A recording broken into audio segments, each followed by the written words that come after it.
Hey guys, patience is the key because when the right time comes, it will be very beautiful and totally worth the wait. That is what Kristen believed in. From the time Kristen was a small girl, she was a planner.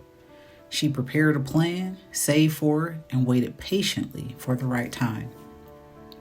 That's the reason why her husband and she waited until they were both financially sound to purchase a house, then got married, and finally started their family. About a year into their marriage, at the age of 28, they decided to try and get pregnant. It took 1 month off of birth control to get the results. Then the positive sign popped up. She remembered telling a friend that she felt off, and knowing that they were trying, her friend's eyes widened and she remarked, "Maybe you're pregnant." "Me?" Kristen said. "No way. We just started." Her hands shook as the plus sign developed and she yelled for Drew. As she held up the test, he yelled, "Are you kidding me?" They laughed and cried as well. Such a mixture of emotions. At 36 weeks and 4 days, yes, 4, Jackson Allen was born. Jackson weighed 7 pounds. In fact, he was a large premature baby. His lungs took 2 weeks in the NICU to develop. Kristen had her own serious health issues as well. It was determined to eventually be pneumonia, and she was given a blood transfusion that saved her life.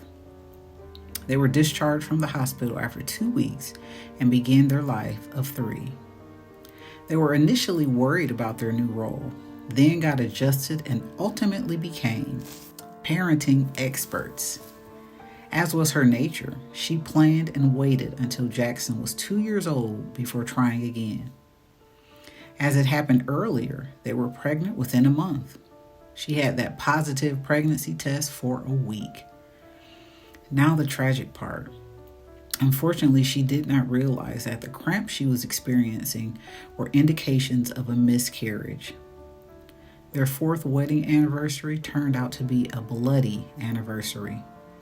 She woke up with her dress soaked in blood and raced to the hospital, well aware of what had happened.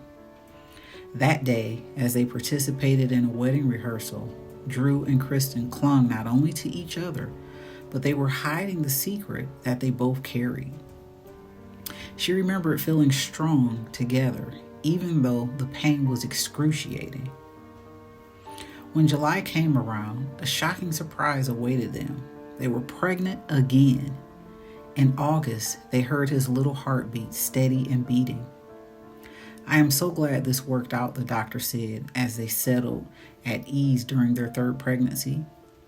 On August 26, 2015, a date unbeknownst to them and would become even more significant some years later, they received a frightening call concerning a threat to her pregnancy and baby's health. She was flabbergasted, scared, and nervous. She didn't even know what to do, but knew she didn't want to face it alone. So Kristen posted a Facebook announcement about their pregnancy, wrongly presuming that Eliza was a girl and requesting prayer. Prayers and positive thoughts rolled in, absolutely unaware at the time that he was a boy. Kristen had earlier thought the baby to be a girl, making this date even more ironic, and also not knowing that within the month he would be leaving them. Kristen remembers Drew, herself, 2 texts, and the doctor searching for the baby's heartbeat. It wasn't there. 2 days later, as the song "Let It Be" was heard on the radio, Drew and Kristen held their hands tightly and they said goodbye to their little Elijah. The next few months, their efforts continued, although half-heartedly. They spoke of a future, but they did not know what it was.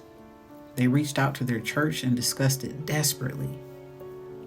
Then the ultimate truth dawned on their mind. They were convinced that adoption was their route, not infertility treatments. They attended adoption classes, raised funds with the help of their friends and family, and even their students raised $600 to add to their adoption fund. It was December 2016, and meanwhile, Kristen once again became pregnant. This would also be yet another nerve-wracking loss. Kristen remembered pleading to God as the doctor was telling her that her pregnancy would most likely end. She thought it was enough. She was done with it. Kristen thought she would feel satisfied and content with their one and only son. However, by February 2017, they had another pregnancy test. It was positive, and this was their fifth one. After an impatient wait and a threatened miscarriage response by her own body, Anthony James, AJ, his little heartbeat beat steadily and healthily. In November 2017, he confidently entered the world, well-determined and headstrong. However, she had to be in the hospital for a week, and she also had to undergo another blood transfusion. But she could leave the hospital with AJ in a safe and healthy manner. Yes, they were finally home, a family of 4. Months passed by, and Drew shifted to a new job, an administrator's job. They decided to restart their adoption procedure since the agency makes a family pause if pregnant. Being extremely busy with 2 little children, they halfway said yes for allowing the agency to circulate their profile again. That is until the name Eliza resurfaced. Soon, a birth mother's profile appeared. She insisted her unborn son be named Eliza. You may call it hope. You may even say it's faith. It may even be fate. But spellbound, they said yes. Then they waited excitedly for that phone call that would never come. Instead, it was another no. Kristen's brain could not absorb it, and her heart could not accept it. Eventually, this no began the path to almost 100 other no's. This made the adoption fire glow with added brightness in Kristen's heart. Month after month passed by. They said yes to almost every profile. The tragedy was their yes was met by a determined no. Already over her limit, as Kristen drove every day for teaching with a giant hole in her heart, she became upset. She informed her social worker to send the profiles to Drew. Day after day, she prayed and basked in the love of her family and the one that she already had.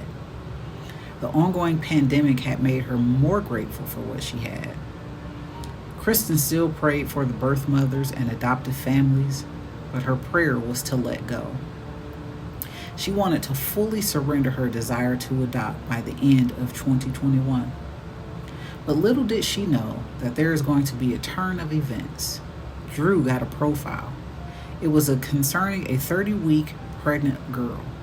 With little hope, he said yes on a Thursday. Then on Friday, Kristen was in the hall outside her classroom, and Drew came and told her, "We have a daughter, Kristen. We have a daughter." No words escaped from Kristen's lips. Tears streamed out of her eyes. That weekend, they left their home and their 2 boys with their loving grandparents and met their daughter, Eliza. The next few weeks were hectic. Eliza gained weight, and it was finally time to say goodbye to the hospital. They thanked the Ronald McDonald House for their warmth and left Alabama as a proud and happy family of 5. Their adoption lawyer informed them that their final hearing would be on August 26, 2021.